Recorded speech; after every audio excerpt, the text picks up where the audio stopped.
ارشاد بھٹی صاحب، آپ کی میں سب سے پہلے رائے لینا چاہوں گی کیونکہ ہم بڑی دفعہ اس کے اوپر بات بھی کر چکے ہیں. اب یہ جو نیا آپریشن چل رہا ہے اس سلسلے میں ہم اس میں یہ بھی دیکھ رہے ہیں کہ پاکستان بڑی اندر تک نہ صرف پینیٹریٹ کر گیا ہے بلکہ ایکٹیو انگیجمنٹ جاری ہے.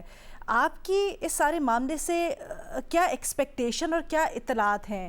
کیا آپ سمجھتے ہیں کہ یہ معاملہ کسی پازیٹیو آؤٹ کم کی طرف رکے گا اور پاکستان جو اب مطالبات کر رہا ہے وہ مطالبات افغانستان کی طرف سے پورے کیے جائیں گے اور پریشر بلڈ اپ ہوگا؟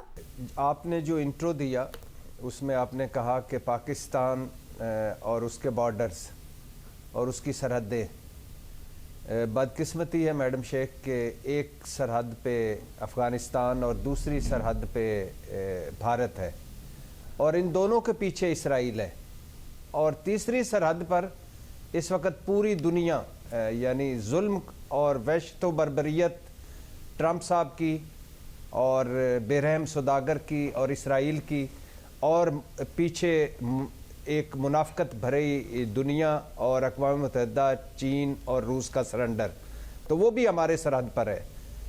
اور رجیم چینج نہیں ہوتا تو ایران جتنا پیچھے چلا گیا کیا ویسے کمال لڑ رہے ہیں، اور اگر خدا نہ خواستہ خانہ جنگی ہو جاتی ہے خدا نہ خواستہ تو وہ بھی ہمارا ہی بارڈر ہے.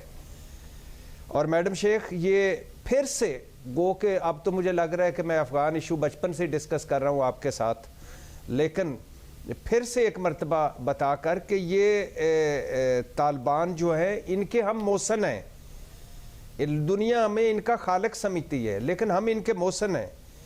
طالبان ہمارے تھے، ہم طالبان کے تھے، اور مشکل وقتوں میں طالبان کو ہم نے پناہ دی، ان کے بچے یہاں پڑھے.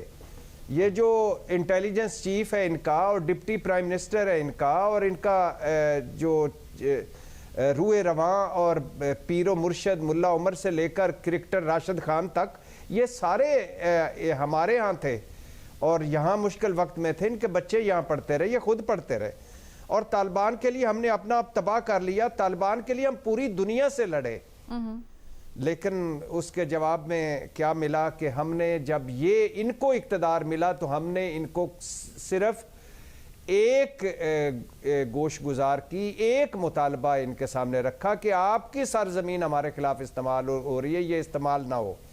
اب میڈم شیخ آپ نے کہا حل کیا ہے، مختصر کر کے کیونکہ ٹائم تھوڑا ہے، تو میڈم شیخ بات چیت کر کے ہم نے دیکھ لی، کابل، دوحہ، استنبول، اسلام آباد، اوپن بات چیت، خفیہ بات چیت، سویلین قیادت میں بات چیت، فوجی قیادت میں بات چیت، سفارتکاروں میں بات چیت، انٹیلیجنس اداروں میں بات چیت، کچھ نہ بنا، کوئی نتیجہ نہ نکلا. میڈم شیخ سالسیاں کروا کر اور سالسوں کو بلا کر ہم نے دیکھ لیا، ترکی کی سالسی، سعودی عرب کی سالسی، قطر، عمان، چین، ترکیہ، کچھ حاصل وصول نہ ہوا. ہم نے علماء کو بھی بھیجا، جو ان کے استاد وہ علماء جہاں یہ پڑھے تھے ان علماء کو بھی بھیجا، اور ان علماء نے بھی اسلام کا بتایا کہ یہ اسلام نہیں ہے، جو آپ نے اپنے ملک میں قوانین بنا رکھے ہیں یہ بھی اسلامی نہیں ہے، آپ اسلام سے پھرتے ہوئے نظر آ رہے ہیں.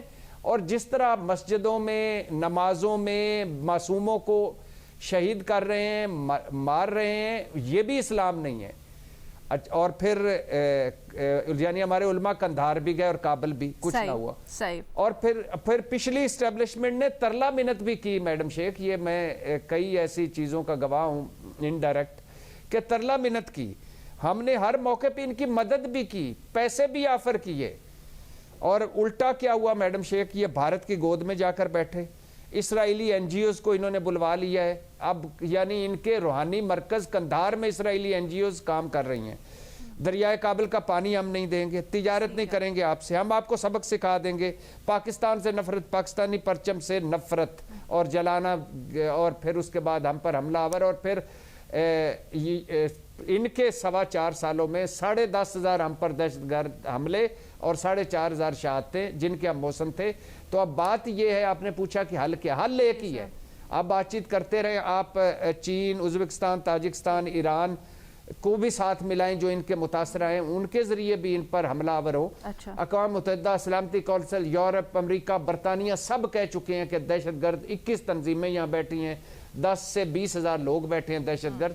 تو آپ پریشر بھی بات چیت کا کریں، لیکن حل یہی ہے کہ آخری دہشت گرد تک جائیں اور آخری دہشت گرد ٹھکانے تک جائیں. اور آپ نے ایک سوال ایک جملے میں آپ نے پوچھا تھا کہ کیا اس سے پازیٹیو کوئی آؤٹ پٹ نکل رہا ہے؟ جی نکل رہا ہے. جی اچھا جی نکل رہا ہے. اب تھوڑے تھوڑے ہوش آنا شروع ہو گیا ہے، اور اب ہماری قیادت نے عسکری قیادت نے اپنے ذریعے سے پیغام پہنچایا ہے کہ یہ ابھی ہم محدود کر رہے ہیں اپنے آپ کو دہشت گردوں تک. یہ نہ ہو کہ لینے کے دینے پڑ جائیں، تو ابھی بھی سنبھل جاؤ. تو کچھ امید تو پیدا ہو چلی ہے، لیکن حل یہی ہے جو اب ہم کر رہے ہیں. ٹھیک ہے. بھٹی صاحب، آپ نے کہا ماضی میں ہم ترلا منت بھی کر چکے ہیں، یہ کیا کہانی ہے سر؟ مجھے پتا تھا، یقین کریں یہ فکرہ بولتے ہی مجھے پتا چل گیا تھا.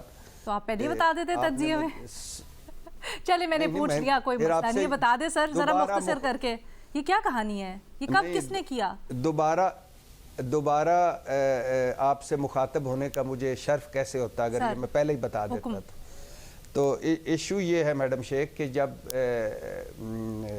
پچھلی اسٹیبلشمنٹ تھی تو ان کو اسلام آباد بلا کر ان کو بتایا گیا، ان کو گوش گزار کی گئی، یعنی ترلا ان دا سینس کہ کہا گیا کہ ہم پہ پہلے ہی بڑا مشکل وقت ہے. جب یہ شروع میں بھارت کے ساتھ تھے، ملنے لگے تھے، تو یہ جن فیض حمید صاحب کے کابل جانے سے پہلے کی باتیں ہیں. اچھا.